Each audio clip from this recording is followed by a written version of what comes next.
اے جہاد سے ڈرنے والو، تم کہیں رہو، موت تو تمہیں آ کر رہے گی، خواہ مضبوط قلعوں میں رہو۔ وہ اللہ کے پیغمبر کی مرضی کے برخلاف بیٹھ رہنے سے خوش ہوئے اور اس بات کو ناپسند کیا کہ اللہ کی راہ میں اپنے مال اور جان سے جہاد کریں، اور دوسروں سے بھی کہنے لگے کہ گرمی میں مت نکلنا،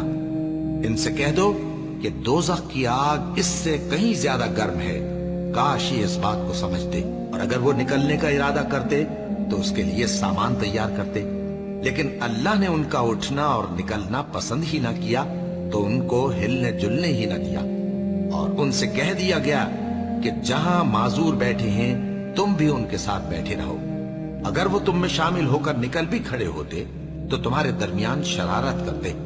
اور تم میں فساد ڈلوانے کی غرض سے دوڑے دوڑے پھرتے، اور تم میں ان کے جاسوس بھی ہیں، اور اللہ ظالموں کو خوب جانتا